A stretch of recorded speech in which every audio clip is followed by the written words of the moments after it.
ভাইয়া এই মেয়েটা কি? আরে তোর ভাবি। ভাবি? মা মা কি ব্যাপার, কোথায় তুমি? শিগগির এদিকে আসো। আরে কি হয়েছে, এত চিৎকার করছিস কেন? কি হয়েছে? কি হয়েছে? এই দেখো এই মেয়েটাকে। মা কি যে বলো না, ও কি হবে? ওকে আমি বিয়ে করে নিয়ে আসতে পারবো? ছেলের বউ। ছেলের বউ? কি বলছিস তুই? এই মেয়ে আমার ছেলের বউ? তোর কি মাথা ঠিক আছে না মাথাটা গেছে? কি বলো, কেন কি হয়েছে? তুই বিয়ে করে নিয়ে আসছিস, তাও ওই ধর্ষিতা মেয়েকে? ঠিক, আমি ভাবতেই পারি না যে একটা ধর্ষিতা মেয়ে আমার ছেলের বউ হবে। মা তুমি এগুলো কি বলতেছো? বলার সময় একটু চিন্তা ভাবনা করতে পারবা। ধর্ষিতা মানে কি? ওকে ইচ্ছা করে এগুলো করছে নাকি? ওকে আমি 5টা বছর ধরে ভালোবাসি, ওকে ছাড়া আমি থাকতে পারবো না। আর তাছাড়া ও ধর্ষিত হয়েছে, এটা তো নিজের ইচ্ছা হয়। ও যখন কলেজ থেকে আসতেছিল, ওকে কিছু ছেলেরা ধরে নিয়ে যায়, ও সম্মানহানি করে। এটা তো ওর দোষ বলো তুমি? তুমি তো একজন মেয়ে, তুমি একজন মহিলা, তুমি একজন মা। তুমি যদি এরকম ভাবে অপমান করে, এরকম কথা বলো, তো আমি কোথায় যাবো বলো? আমি চাই না আমার মা কখনো কোনো মেয়েকে এভাবে অপমান করে। শোন, তুই যত যাই বলিস, তোর কথা আমি শুনতে রাখি না। কোনো ভালো মেয়ে ধর্ষিতা হয় না। ধর্ষিতা হয় যে মেয়েদের চলাফেরা উল্টা পাল্টা, যাদের চরিত্র খারাপ, তাই ধর্ষিত হয়। মা প্লিজ, তুমি আমার মা। আমি এর জন্য এগুলো সহ্য করতেছি। অন্য কোনো মানুষকে আমার বউ সম্পর্কে বললাম, কি করতে পারবো তুমি বুঝতে পারতেছো? প্লিজ মা, আমি তোমার কাছে হাত জোর করে বলতেছি, কষ্ট করে এরকম খারাপ কথাগুলো বলবা না। আচ্ছা ঠিক আছে, ও তোর বউ, তুই ওকে ছাড়া বাঁচবি না, ঠিক আছে? তাহলে তোর এই বাড়িতে থাকার দরকার নেই। তুই ওর মেয়েকে নিয়ে এই বাড়ি থেকে চলে যা। কোনো ধর্ষিতা মেয়ে আমার বাড়ির ছেলের বউ হতে পারে। আমার জন্য তুমি মায়ের সাথে ঝগড়া করো না, আমি বরং চলে যাই, তোমরা ভালো থাকো। আরে তুমি দাঁড়াও এখানে, কোথায় যাচ্ছ তুমি? শোনো মা, ওর বেশি বিয়ে করছে, ওকে ছাড়া আমি একটা মুহূর্ত থাকতে পারবো না। তুমি আমাকে মেনে না নাও, ঠিক আছে? তুমি তোকে ভালো থাকবে না। আচ্ছা ঠিক আছে, বিয়ে যখন করে ফেলেছিস আর কি করা, যা বউকে নিয়ে ঘরে যা।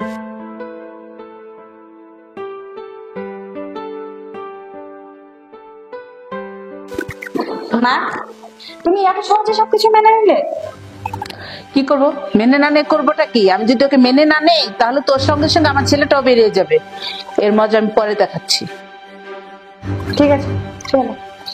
চল। ওয়াও, এটা তো আমার পছন্দের খাবার। তোর পছন্দের জিনিস একটু বেশি করে খা। এটা তো অনেক মজা হয়েছে।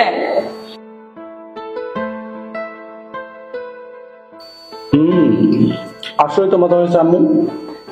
আব্দুল ভাই, দিন দিন তোমার রান্নার উন্নতি হচ্ছে, বুঝছো? মানে খাবারের টেস্ট বেড়ে যাচ্ছে।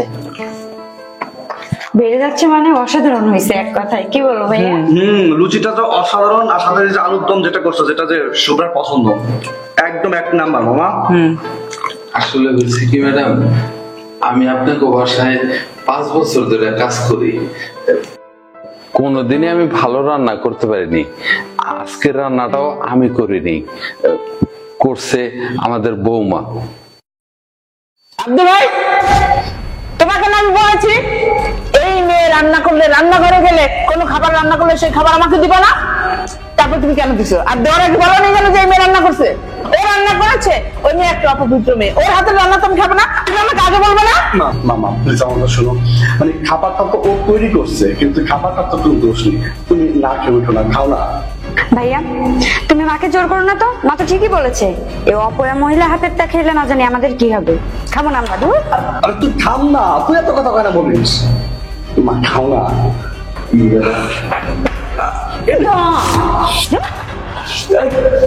অবস্থা। খা তুই।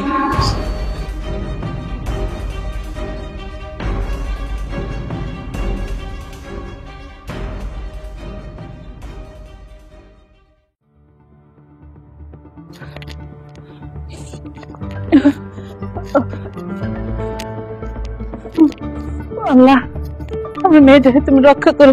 মেয়েটা যে কই গেল, ফোনে ফোন ঢুকে না। ও মা কি হয়েছে, এরকম করতেছো কেন? বাজান রে, তোরে কি কমু, শুক্র তুই সকালবেলা কলেজে গেছে, এখন পর্যন্ত আসে নাই। দুপুর গড়িয়ে বিকেল হতে চললো, ওর ফোন বন্ধ। আরে এটা টেনশন করা কি আছে, হয়তো আমরা কোনো ফ্রেন্ড এসে কোথাও গেছে, ওর ফ্রেন্ডে কল দিয়ে দেখতে হবে। কল দিছি, তার ফোনও বন্ধ। আর টেনশনের বিষয় না, এই সময় যদি মেয়ের ফোন বন্ধ থাকে, মেয়ের সময় মতো বাড়িতে না আসে, দিনকাল তো ভালো না, রাস্তাঘাটের কথা পাওয়া যায় না।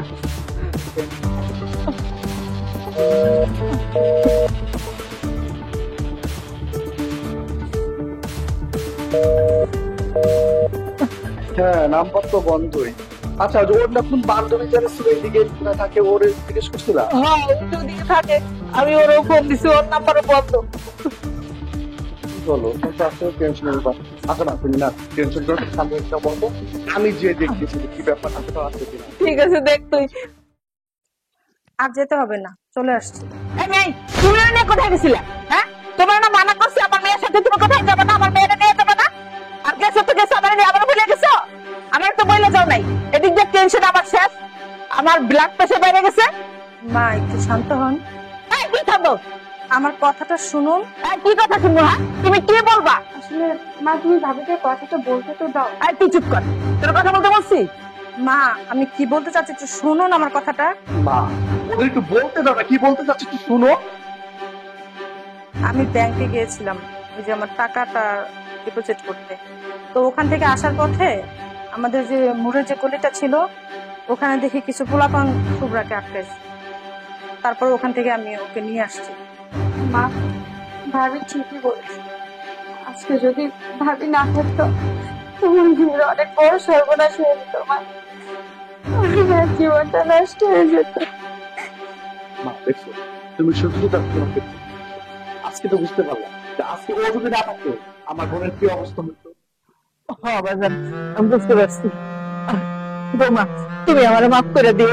আমি আসলে এতদিন ভুল বুঝছি, মানে সমাজে যেরকম নিয়ম, সমাজের 10 জনে যেরকম বুঝাইছে ওরকমই বুঝছি যে ধর্ষিতা মেয়েরা, মানে খারাপ মেয়েরাই ধর্ষিত হয়, ভালো মেয়েরা ধর্ষিত হয় না। আজকে বুঝলাম পরিস্থিতির পেছে পড়লে ভালো মেয়েরাও ধর্ষিত হয়। মাগো, আমি আসলে এতদিন না বুঝতে অনেক অন্যায় করছি, তুমি আমার মাফ করে দিও আবারও। না না মা, আপনি কি বলছেন?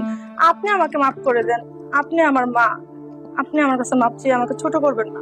মা, আপনারা হয়তো আমাকে ভুল বুঝেছেন, কিন্তু আমার কোনো রাগ নেই আপনাদের উপর। স্বাভাবিক আপনারা আমার উপর রাগ করতেই পারেন, কিন্তু মা একটা কথা কি, মেয়ে মানুষ তো আর ইচ্ছে করে ধর্ষিত হয় না, সেগুলো না আমাদের সমাজ মেনে নিতে পারে না। আমরা আসলে কি মা, যতক্ষণ পর্যন্ত নিজেরা ওই পরিস্থিতিতে না পড়ি ততক্ষণ আসলে ওই বিষয়টা বুঝি না। ও আমার ছোট বোনের মতো, আমি কিন্তু চাইলেই পারতাম প্রতিশোধ নিতে, কিন্তু আমি নেইনি। কেন নেইনি জানেন? আমি এই জীবনটা ভোগ করতেছি, আমি চাই না আমার ছোট বোন এই জীবনটা ভোগ করুক, সেই জন্য আমি ওদেরকে মেরে তারপর ওকে নিয়ে আসছি। দেখছো মা, তুমি শুধু শুধু ওকে ভুল বুঝছো। আজকে আমার বোনটা কত বড় বিপদ থেকে বেঁচে গেছে, এখন তো বুঝলা। বুঝছি। আসো বৌমা, তুমি আমার মাফ করে দিও মা।